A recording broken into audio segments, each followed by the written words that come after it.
It is the SMT Media Network. In this video, we're going to discuss what the Lakers just did and why we shouldn't be surprised by the trade of Anthony Davis to the Dallas Mavericks and the acquisition of the Lakers bringing in Luka Doncic.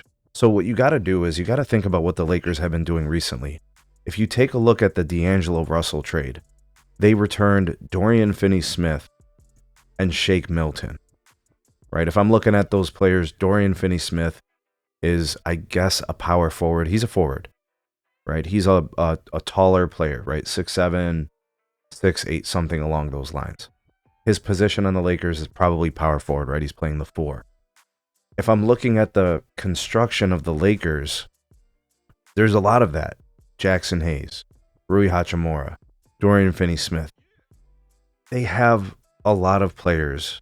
And you look at the return on the Luka trade. Maxi Kleber comes with him, right? Markieff Morris, if you think he can find a spot in the rotation.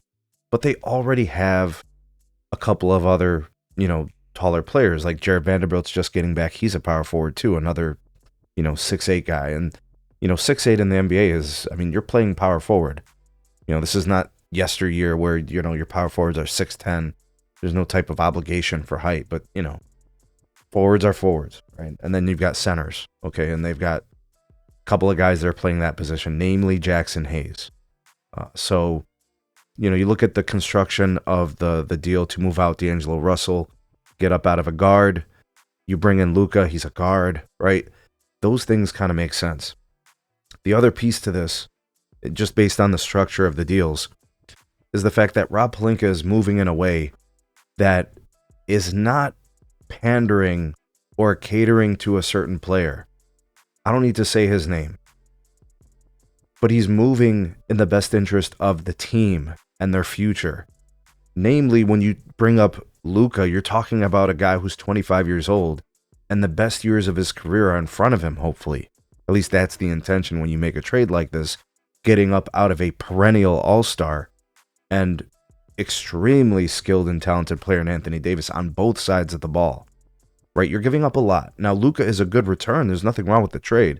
But what I'm saying is you are clearly building for the future. And obviously there's more moves the Lakers are going to make. They're not done. The roster is not built to compete for a championship. But moving forward in the future, they're not really thinking about LeBron. LeBron has business interests in LA. The reason he's in LA has nothing to do with basketball, outside of the fact that his star power is big in LA, and his business interests are in LA.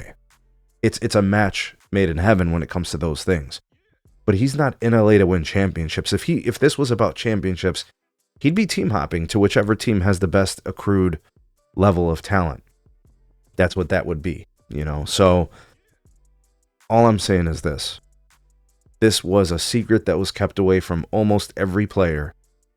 The only people who knew that a trade was possible were the people that knew that the Lakers were not going to re-sign Anthony Davis. So that would likely be his the GM of the Lakers, Rob Pelinka, and his agent, Rich Paul, the guys over at Clutch Sports.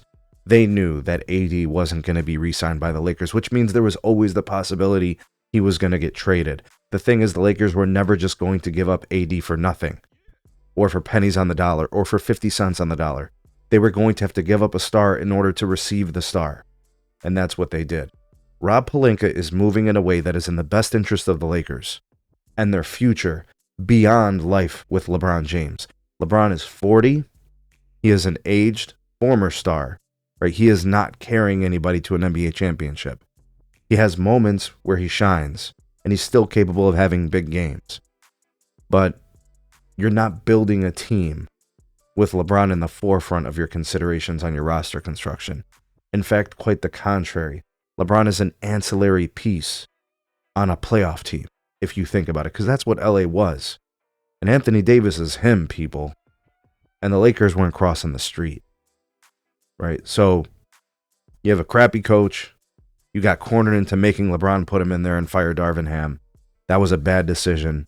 You've made all these roster moves accommodating to the needs and the wants of LeBron. And literally these have been awful years with awful outcomes.